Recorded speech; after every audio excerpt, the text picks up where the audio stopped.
So what happened, right, is that they released an album called Kaplunk, and it was a huge hit underground. Right. I mean, like, it was fantastic, It got them a lot of credibility, and it brought them to the attention of, the major labels, and they signed for Reprise.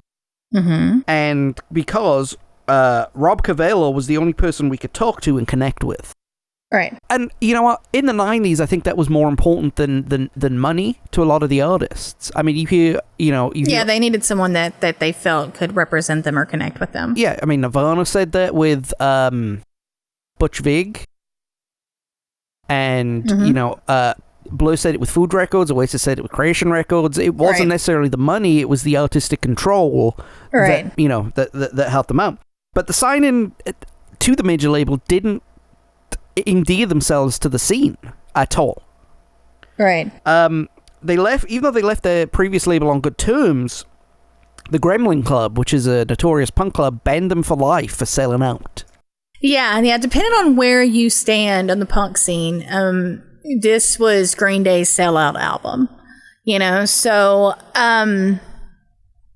now there's a lot of people that don't think so, but your punk purists, this is sort of like the decline of Green Day.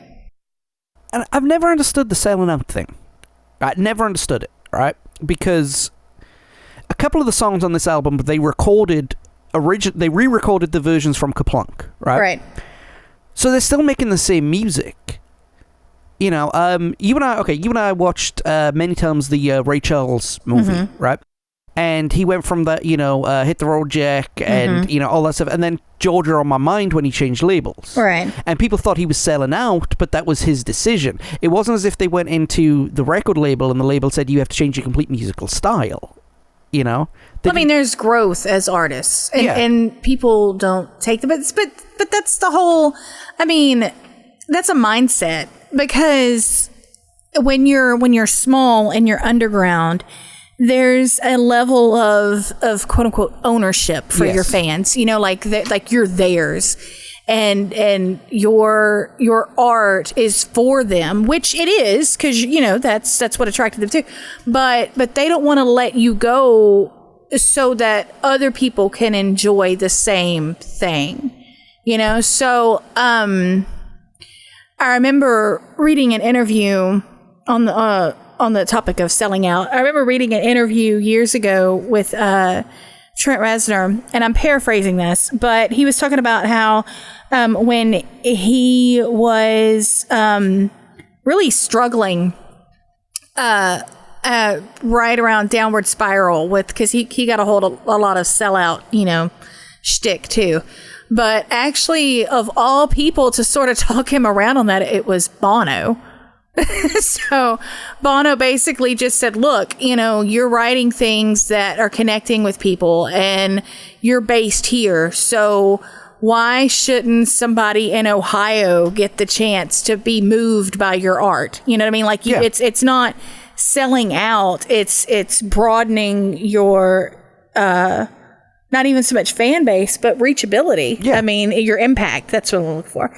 And again, I'm paraphrasing it because it's been a while since I've read this. I understand what you mean. But it's the same concept. One of my favorite books is Mick Foley's first autobiography, and he even puts it in his thing. I've been serenaded with "You Sold Out" chants. Well, let's take a look. I like to do what I do. I like to do what I do for money. Right. And you gotta pay the bills. And I like to do it in front of a lot of people. Well, since I've started working here, I've made more money. I've had some of my best work, and I'm doing it in front of more people. I haven't sold out. Yeah, but the history of art, there's always going to people. Even from painters back in the day, there's always, as soon as something is done and people can see that it's or someone can perceive that you're not making art for the sake of art, you're doing it for money. Yeah.